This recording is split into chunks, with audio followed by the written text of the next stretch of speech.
નમસ્કાર મિત્રો આધાર કાર્ડ આપણા માટે ખૂબ જ અગત્યનું ડોક્યુમેન્ટ્સ છે અને એટલું જ અગત્યનું છે આધાર કાર્ડ સાથે મોબાઈલ નંબર લિંક હોવો।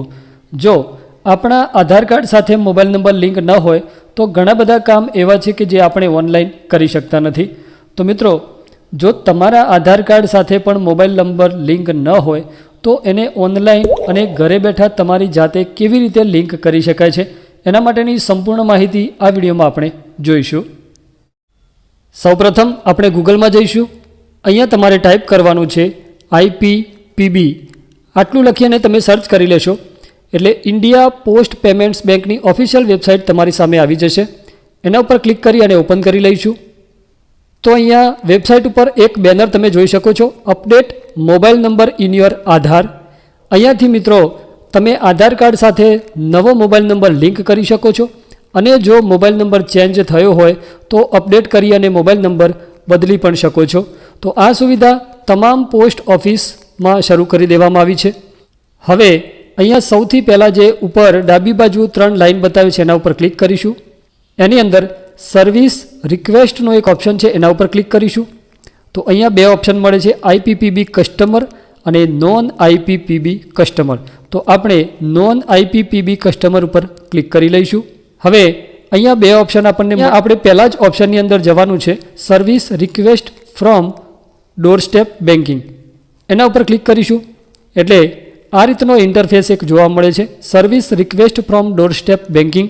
આની અંદર તમે ઘણા બધા ઓપ્શન મળે છે, open new account, bill payment. આપણે આધાર કાર્ડ સાથે મોબાઈલ નંબર અપડેટ કરવાનો છે તો એના માટેનો જે ઓપ્શન છે આધાર મોબાઈલ અપડેટ, એના ઉપર આપણે ટિક માર્ક કરી લઈશું।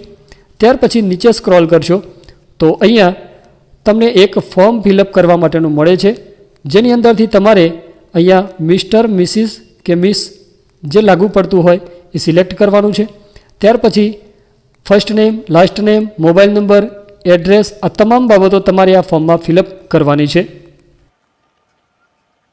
ફર્સ્ટ નેમની અંદર તમારે તમારું નામ લખી લેવાનું છે, લાસ્ટ નેમમાં તમારું જે સરનેમ હોય તે surname, mobile number, email ID.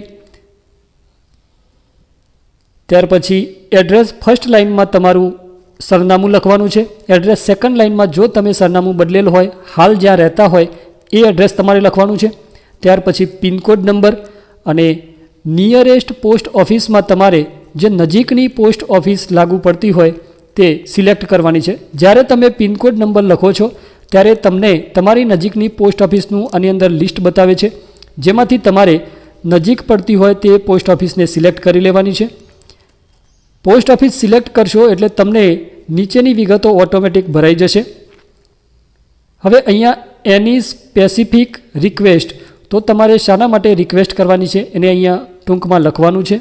તો એની અંદર આપણે આધાર મોબાઈલ નંબર લિંક એવું લખી લઈશું અને અહીંયા આઈ એગ્રી ઉપર ટિક માર્ક કરી લઈશું। નીચે સ્ક્રોલ કરશો તો એક કેપ્ચા વેરિફિકેશન કોડ આપણને મળે છે, એ તમારે અહીંયા ફિલઅપ કરી લેવાનો છે। જો કેપ્ચા કોડ ખ્યાલ ના આવતો હોય તો અહીંયાથી તમે રીસેટ પણ કરી શકો છો। ત્યાર પછી બાજુમાં આપેલા સબમિટ બટન ઉપર ક્લિક કરીશું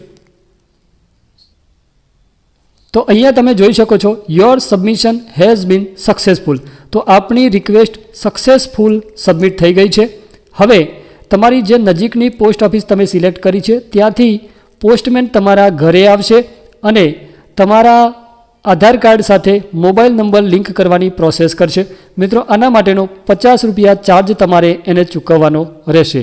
તો મિત્રો આ રીતે તમે તમારા આધાર કાર્ડ સાથે મોબાઈલ નંબર ઘરે બેઠા અપડેટ અથવા ચેન્જ કરી શકો છો।